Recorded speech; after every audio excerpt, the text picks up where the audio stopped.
اسم کی پہچان کے اعتبار سے جو دوسرا پہلو ہے وہ ہے جنس، جسے ہم انگریزی میں جینڈر کے نام سے جانتے ہیں۔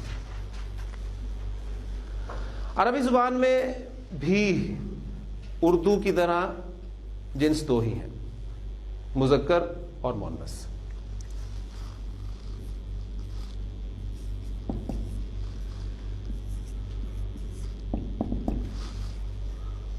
عربی زبان میں استعمال ہونے والا ہر اسم مذکر سمجھا جائے گا۔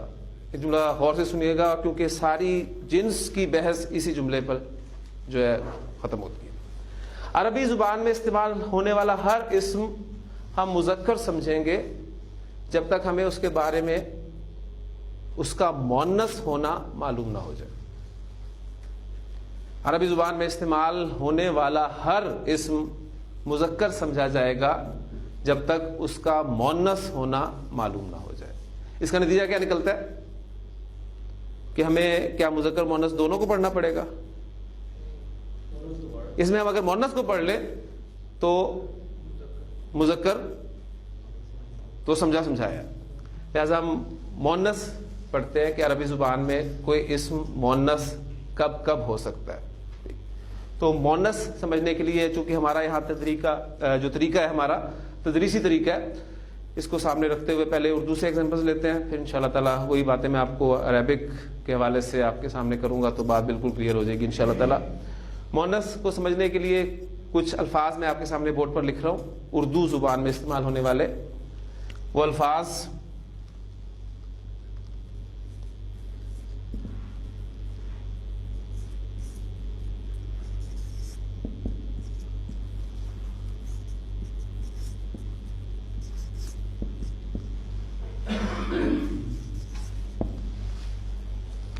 عورت، ماں، بیٹی، لڑکی، بہن اور بلی۔ اگر میں آپ سے پوچھوں کہ یہ اسماء الفاظ اردو زبان میں جنس کے اعتبار سے کیا استعمال ہوتے ہیں تو آپ کا جواب کیا ہوگا؟ مؤنث۔ اور اگر میرا سوال یہ ہو کہ کیوں تو آپ کا جواب کیا ہوگا؟ یہ ہے ہی مؤنث۔ ان الفاظ کو آپ کسی بھی زبان میں ٹرانسلیٹ کر دیں، چاہے انگریزی میں کر دیں، چاہے فارسی میں کر دیں، چاہے عربک میں کر دیں، اگر آپ کو ان الفاظ کے معنی جو دوسری زبان میں اگر ان الفاظ کو آپ نے ٹرانسلیٹ کیا ہوا ہے تو آپ کو 1 سیکنڈ نہیں لگے گا ان الفاظ کے جنس کا تعین کرنے میں کہ یہ مؤنث ہے۔ یہ حقیقی مؤنث ہے۔ کیوں؟ اس لیے کہ ان کے مقابلے میں آپ کو فی الواقع مذکر ملے گا۔ عورت کے مقابلے میں آپ کو مرد ملتا ہے، ماں کے مقابلے میں باپ، بیٹی کے مقابلے میں بیٹا، لڑکی کے مقابلے میں لڑکا، بہن کے مقابلے میں بھائی اور بلی کے مقابلے میں بلا۔ ٹھیک، تو یہ آپ کے حقیقی مؤنث ہے۔ تو مؤنث ساتھ ساتھ ہم اس کو چلتے ہیں۔ مؤنث کی ایک قسم ہمارے سامنے آ گئی، حقیقی مؤنث، یعنی یہ وہ اسماء ہیں جن کے مقابلے میں فی الواقع آپ کو مذکر ملتا ہے۔ اب کچھ الفاظ اور آپ کے سامنے میں لکھنے لگا ہوں۔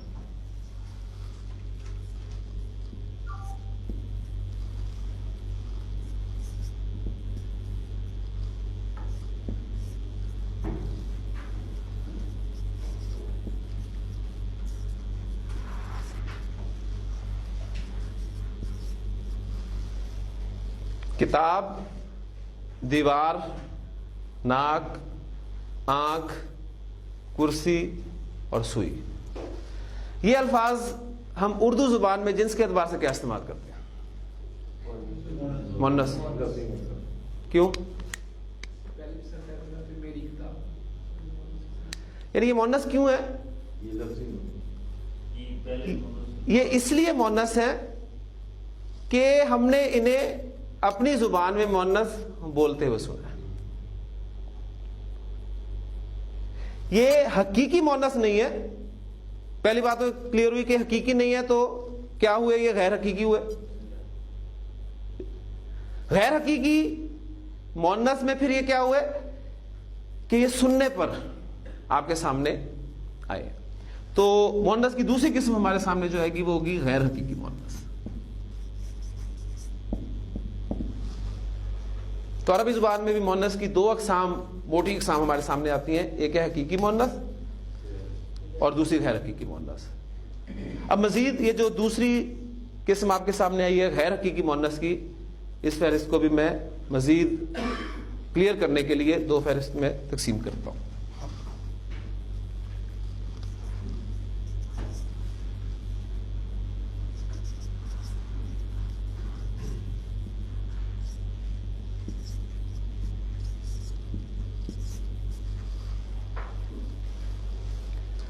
دو الفاظ میں نے ایڈ کر دیے، کرسی، سوئی، چارپائی اور چوکی. ہم نے انہیں غیر حقیقی مؤنث تو کہہ دیا، لیکن کیا آپ ان اسماء میں مؤنث کی کوئی علامت پہچان سکتے ہیں؟ چھوٹے. آپ نے اردو زبان کے اعتبار سے سوچا کہ وہ الفاظ جو اردو زبان میں چھوٹی اے پر ختم ہوتے ہیں ہم انہیں مؤنث بولتے ہیں. اس پہ اور بہت سارے الفاظ جو ہیں آپ لا سکتے ہیں، ٹھیک، لیکن ایکسیپشن ذہن میں رکھیے گا، ہر زبان میں ہوتا ہے، عربی زبان میں ایکسیپشن نہایت کم ہے.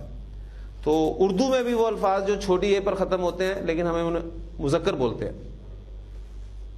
ہیں کوئی آپ کے ذہن میں ایسے الفاظ چھوٹی اے پر ختم ہوتے ہو لیکن ہم انہیں بولتے مذکر ہو؟ بھائی، موچی، درزی، نائی، یہ سارے اولڈ پروفیشنل خاص طور پہ جو ہمارے ہیں یہ سب کے سب چھوٹی اے پہ اگرچہ ختم ہو رہے ہیں لیکن ہم انہیں مذکر بولتے ہیں. تو ایک آپ نے علامت مقرر کر لی کہ اچھا جس اسم کے آخر میں یہ علامت آتی ہے چھوٹی اے اردو میں ہم انہیں مؤنث بولیں گے.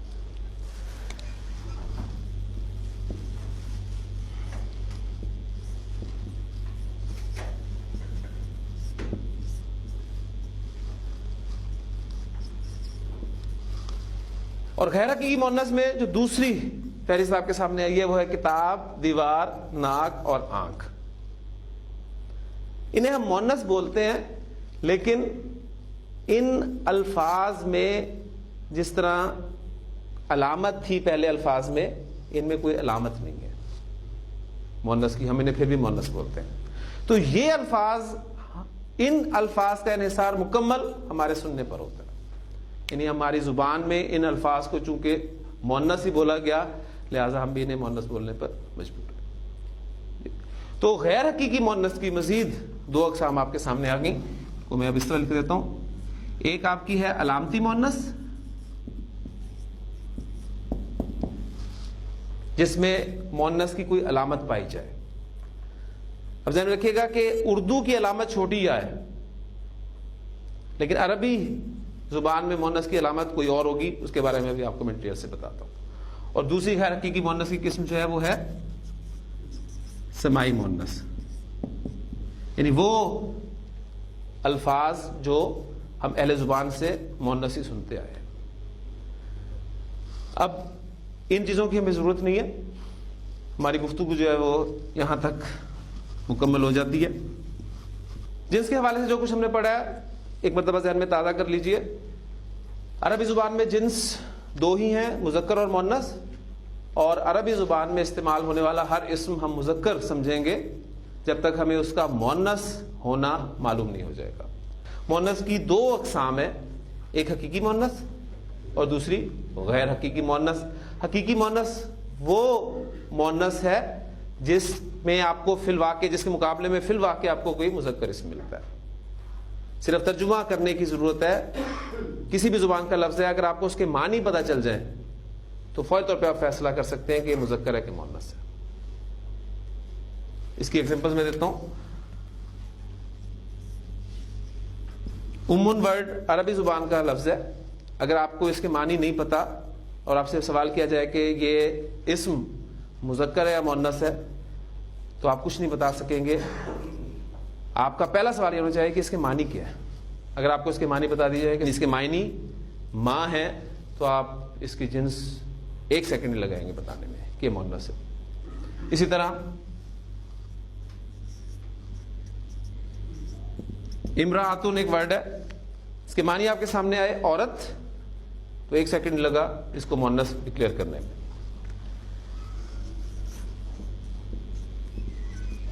بنتن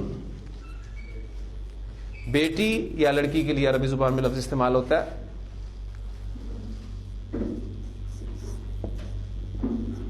اختن بہن کے لیے لفظ استعمال ہوتا ہے. تو یہ الفاظ عربی زبان میں جنس کے اعتبار سے حقیقی مؤنث ہے. غیر حقیقی مؤنث 2 اقسام ہیں اس کی، ایک علامتی مؤنث ہے اور دوسری سماعی مؤنث ہے. علامتی مؤنث وہ اسم جس میں مؤنث کی کوئی علامت پائی جائے. تو علامتی مؤنث میں مؤنث کی 3 علامات ہیں، ذہن میں رکھیے گا. جس اسم کے آخر میں ہمیں ان 3 علامات میں سے کوئی بھی علامت نظر آ گئی تو وہ اسم جنس کے اعتبار سے مؤنث سمجھا جائے گا. مؤنث کی 3 علامات جیسے کہ میں نے آپ کو بتایا. پہلی علامت ہے گولتا. گولتا جس اسم کے آخر میں آئے گی وہ مؤنث سمجھا جائے گا. مؤنث غیر حقیقی کی قسم علامتی مؤنث. مثلا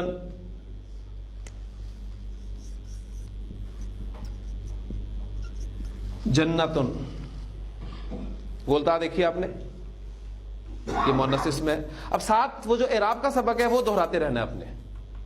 ٹھیک، اعراب کا سبق کیا تھا؟ 3 حالتیں ہم نے اسم کی پڑھی تھی. بنیادی حالت چونکہ حالت رفع ہوتی ہے، لہذا جتنی بھی ایگزامپلز آپ کے سامنے آئیں گی وہ میں اس کی بلٹ ان حالت یعنی نارمل حالت، حالت رفع میں لکھوں گا.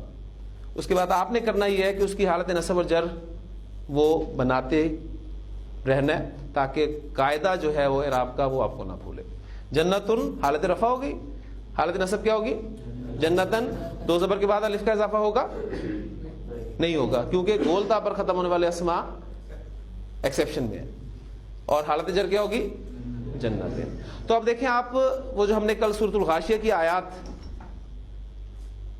انالیسس کیا تھا ان آیات میں اب ہمیں کل تک صرف اسم کی حالت کے بارے میں پتا چلا تھا کہ وہ حالت رفع ہے، نصب ہے یا جر ہے، اور ساتھ مزید یہ پتا چلا تھا کہ منصرف ہے یا غیر منصرف ہے.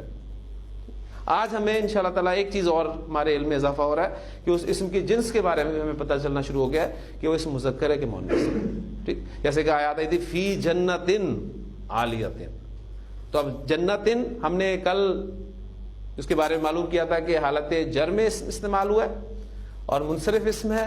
آج ہمیں اس کے بارے میں پتہ چل گیا کہ مؤنث اسم بھی ہے. اسی طرح انشاءاللہ تعالی ہم عدد کے بارے میں پڑھیں گے، پھر وسعت کے بارے میں پڑھیں گے.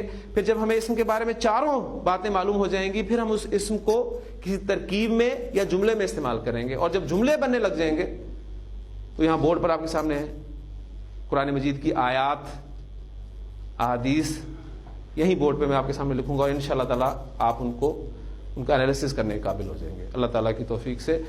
جنتن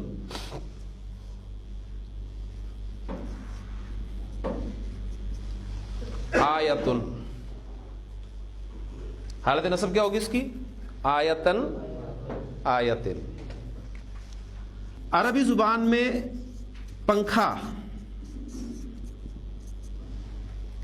مرواحتن کہلاتا ہے. اب پنکھا مجھے بتائیں اردو زبان میں ہم مذکر استعمال کرتے ہیں کہ مؤنث؟ مذکر. پنکھا چلتا ہے، لیکن عربی زبان میں پنکھا چلتی ہے. ٹرانسلیشن جب بھی آپ کریں گے دوسری زبان میں تو اس زبان کے محاورے کا خیال رکھا جائے گا جس زبان میں آپ ٹرانسلیشن کر رہے ہیں. ٹھیک، لہذا جب بھی عربی زبان میں مرواحتن کا استعمال ہوگا تو ہم اسے اردو محاورے کے اعتبار سے مذکر ہی سمجھیں گے. اس وقت ہم اسے ٹرانسلیشن یہ نہیں کریں گے کہ پنکھا چلتی ہے.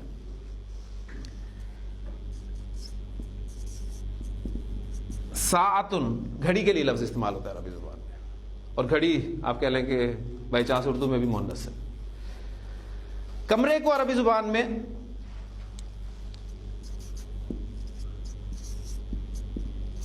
غرفتن کہا جاتا ہے.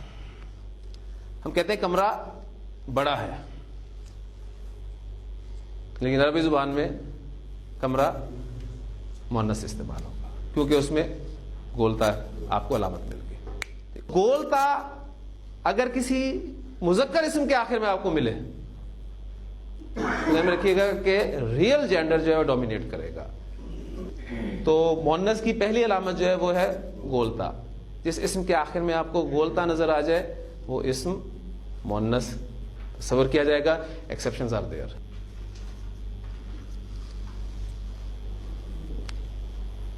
یہ علامت آپ کو اسم کے آخر میں نظر آ جائے. اس علامت کا نام مشکل سا نام ہے. پہلے میں ایگزامپل دے دیتا ہوں پھر اس کا نام آپ کو بتا دوں گا.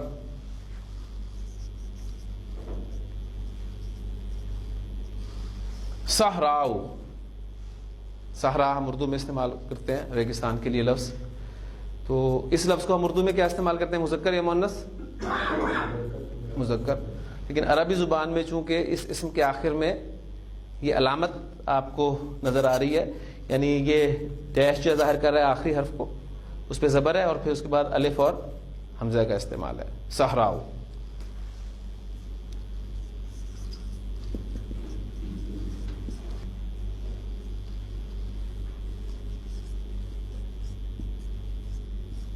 سوداؤ. بلیک کے لیے استعمال ہوتا ہے عربی زبان میں. حضرت موسیٰ علیہ السلام نے اپنی قوم سے کہا تھا کہ ان اللہ یأمرکم ان تذبحوا بقرۃ. ٹھیک ہے, اللہ تعالیٰ تمہیں حکم دیتا ہے کہ تم کوئی گائے ذبح کر دو. تو اس کے پھر گائے کے بارے میں ان کے سوالات جو ہیں وہ شروع ہو گئے تھے کہ گائے کیسی ہو, اس کا رنگ کیسا ہو, مختلف. تو اس میں جو پہلا سوال ان کا کہ اس کا رنگ کیسا ہے, ما لونھا, اس کا رنگ کیسا ہے, تو جواب دیا گیا تھا کہ انہا بقرۃ صفراء.